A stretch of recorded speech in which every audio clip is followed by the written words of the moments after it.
पहला चरण आया कलयुग का। तो ऋषियों के मन में भाव उत्पन्न हुआ, पूरी बन रही है गाइस। हेलो गाइस, कैसे हैं आप सब? आशा करती हूँ आप सब ठीक होंगे। तो गाइस सुबह के 6:30 बजे हुए हैं और मैं नहा धो के रेडी हो चुकी हूँ और मैं जा रही हूँ नीचे, क्योंकि आज दीदी करवा रही है उद्यापन शुक्रवार का और आज हम कथा भी करवाएंगे पूर्णिमा का। तो हम कथा करवाएंगे और साथ में उद्यापन करेंगे।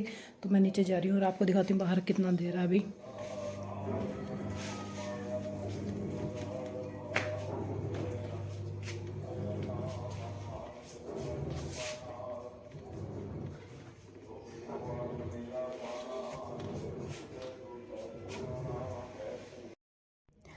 तो गाइस मैं नीचे आके मैंने पूरी का आटा छान लिया था और मैंने ये घी और चीनी का घोल तैयार किया है पूरी के आटे में डालने के लिए। इससे पूरी बहुत करारी बनती है। तो मैंने यहाँ पे आटा गूंथ लिया और जो कथा में कसार यूज़ होता है वो भी मैंने बना लिया था। और यहाँ पे देखिए मैंने आटा गूंथ के पेड़े बनाना शुरू कर दिया, रख दिया था पेड़े बना के। और कसार बन चुका था, खीर बन चुकी थी, चने उबल चुके थे और सुबह के 8 बजे पंडित भी घर पहुंच गया था। तो पंडित जी वहां पर बाहर हवन की तैयारी कर रहे हैं और हम यहाँ पर किचन में वैसे सब कुछ वैसे हमने बना ही दिया है और सारी तैयारियां हमारी खाने की हो चुकी हैं। केवल पूरियां रह गई थी, वो हम हवन और कथा सुनने के बाद बना देंगे साथ साथ। और यहाँ पे हमारा 8 बजे सारा सामान तैयार हो चुका था, रेडी हो चुका था और पंडित जी भी पूरे 8 बजे हमारे घर पे आ गए थे और उन्होंने सारी तैयारी कर दी थी। और हमारा 9 सवा 9 बजे तक हवन भी हो गया था और बहुत अच्छा लगा, बहुत फ्रेश फ्रेश और पॉजिटिव फील हो रहा था। साडा कोख गरीबां दा लायो महाराज, साडा कोख गरीबां दा। जो कोई तेरे इस भोग नू खावे, तेरा ही जश गाए महाराज, साडा भोग गरीबां दा। राजा गांधी महावल तेन अनुवदनानि यक्षः माचल माचलः प्रतिनिक्षः मापनोति दक्षिणा सत सत मापते मंगलम भगवान विष्णु मंगलम ध्याय मंगलम पुंडरीकाक्षाय मंगलाय स्तनु हरि धर्म कामस्थे ओम आदित्यावसो रुद्र।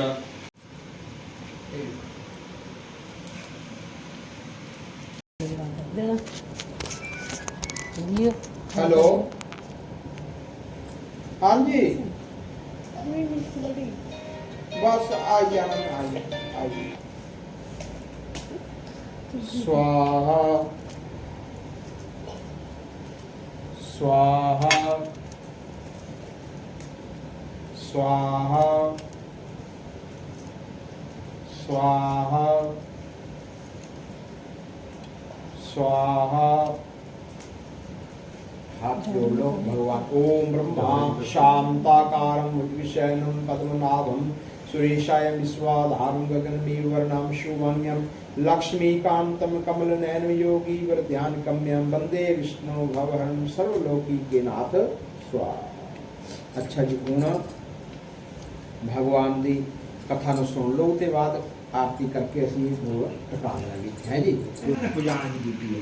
बोलता अग्नि यज्ञ होना, मेघ बरसना, मतलब अन्न पैदा होना, फिर यज्ञ होना। ये संतुलन सीधा उत्थे नाल है भगवान। भोजन असीं तो इदां खांदे ना, ये भगवान देवतियां नूं इदां गया भोजन इहदे अग्नि च। पता तो लग गया ना भी स्वाहा का क्या मतलब। हाँ। ओम गजाननम भूतम चरण पहला चरण आया कलयुग का। तो ऋषियों के मन में भाव उत्पन्न हुआ कि सतयुग द्वापर त्रेता चले गए, अब कलयुग का आगमन, कलयुग आने वाला है।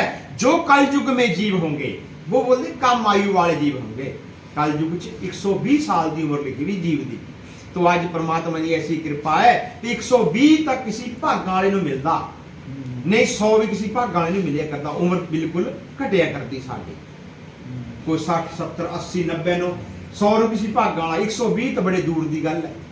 तो ऋषियों के मन में भाव है कि कलयुग के जीव है जो उनका उद्धार कैसे होगा, उनको प्रभु की भक्ति कैसे मिलेगी। इस भाव को लेकर के ऋषियों की सभा लगी और ऋषियों में नारद ऋषि जी भी विराजमान थे। तो नारद ऋषि जी के मन में ऐसा भाव है कि कलयुग के जीवों की काम आयु है, उसके पुण्य के लिए, उनका उद्धार के लिए कोई ऐसी विधि बन जाए, कोई ऐसा विधान बन जाए जिसमें थोड़े समय में ही पुण्य की प्राप्ति हो जाए। तो इस भाव को कहने लगे शांत हृदय नवनीत समाज। तो नारद जी के मन में और भाव प्रकट हुआ कि इन जीवों का उद्धार हो जाए। तो इस भाव को लेकर के नारद जी भगवान जी के दर्शन करने चले। कैसा रूप था भगवान जी का? भगवान शेषनाग की शैया के ऊपर विराजमान है और 4 भुजा है भगवान जी की। एक में शंख है, चक्कर, गदा, कमल का फूल, मोर मुकुट धारण किया हुआ है और तुलसी की माला गले में पहनी हुई है। अलंकार बोलते गहने, बड़े सुंदर आभूषण पहने हुए हैं और शेषनाग की शैया है और लक्ष्मी जी भगवान जी के चरणों को दबा रही है। बड़ा विशाल, बहुत बड़ा रूप भगवान जी का नारद जी ने देखा। तो रूप को देख करके जाकर के भगवान के नाम की स्तुति करने लगे। तो भगवान के कितने नाम है? 1000 माला फेरनी, भगवान के चरणों का ध्यान करना, वो साड़ा पिया भैया। इस भाव नाल भगवान का सिमरन ध्यान करे तो भगवान सब मनोकामना को पूर्ण करने वाला है, धन धान्य को बढ़ाने वाला, सौभाग्यवती संतान को देने वाला, सब जगह विजय को दिलाने वाला और मोक्ष को देने वाला है। यहाँ भी सुख देगा, इस लोक में भी और परलोक में भी सुख को देने वाला है। तो भाव के साथ भगवान श्री सत्यनारायण विष्णु भगवान जी के भक्ति यहाँ एक घड़ी आधी घड़ी लक्ष्मी सरगट मले हल करणी तिज को दर्श दियो प्रभु तिज को दर्श दियो।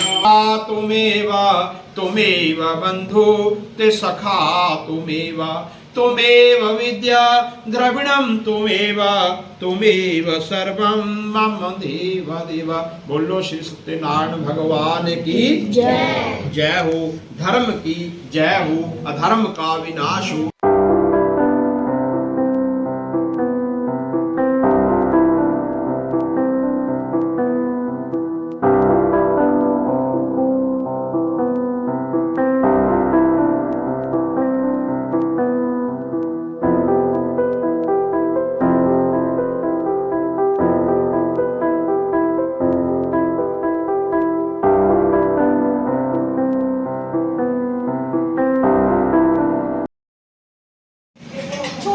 पूरी बन रही है गाइस।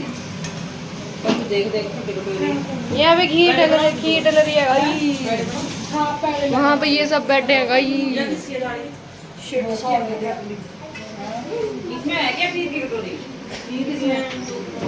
निकल गया ना अविनाश।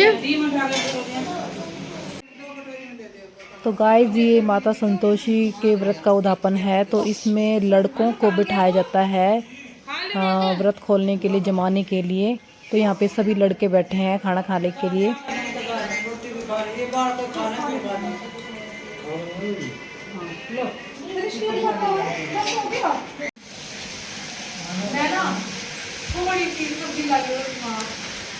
मैं भी आज करा लूँ। चल चलेंगे। तेरी मम्मी कितनी खाएगी?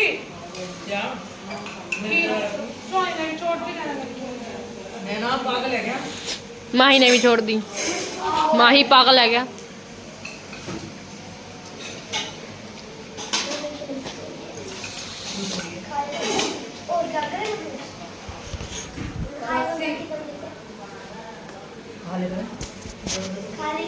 तो फाइनली गाइस कथा भी हो चुकी थी, उद्यापन भी हो चुका था, सारा काम खत्म हो चुका था और मेरे हस्बैंड और मेरे सास ससुर चले गए थे कहीं बाहर रिश्तेदारी में, उनको जाना था। तो फिर उन सब के जाने के बाद हम लेडीज़ डिपार्टमेंट सब इकट्ठे हो गए, बातचीत कर रहे थे, बैठे थे काफ़ी देर तक। हमने 1-1.5 घंटा बैठ के बातें की सारा काम ख़त्म करने के बाद।